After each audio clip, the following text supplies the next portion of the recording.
Hi welcome to கணிதம் guide. இன்னைக்கு 10th மேக்ஸ்ல எடுத்துக்காட்டு 2.26 என்ன கொடுத்துருக்காங்க? ஒரு தொடர் வரிசை கொடுத்துட்டாங்க, கூட்டு தொடர் வரிசை. சரிங்களா? இதுல உள்ள உறுப்புகளின் எண்ணிக்கையை கண்டுபிடிக்க சொல்லியிருக்காங்க. சரிங்களா? உறுப்புகளின் எண்ணிக்கை எப்படி கண்டுபிடிக்கணும்னா n = ஃபார்முலா என்னது? l - a / d plus 1. சரிங்களா? l - a / d plus 1. இதுல lங்கிறது என்னது? லாஸ்ட் உறுப்பு. சரிங்களா? கடைசி உறுப்பு என்னது? 111. அதே மாதிரி ஏங்கிறது என்னது? முதல் உறுப்பு என்னது?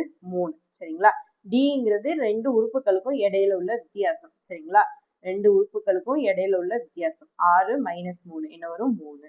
சரிங்களா? இது அப்படியே அந்த ஃபார்முலால பிரதியிடுங்க. n = l என்னது? 111 மைனஸ் a என்னது? 3 பை d என்னது? 3. சரிங்களா?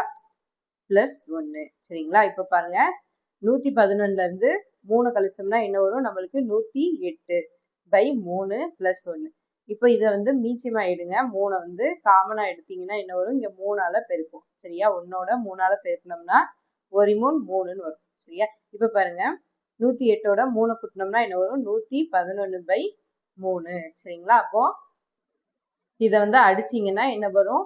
நம்மளுக்கு 1 3 3, இங்க 3 9, மீதி 2 இருக்கும்.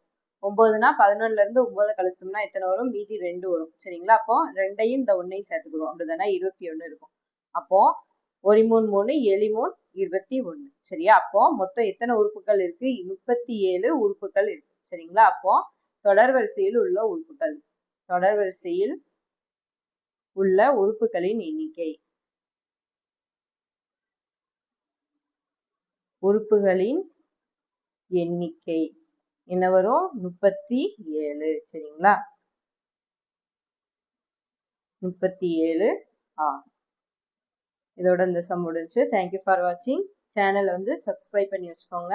அடுத்தடுத்து வீடியோஸ் வரும்.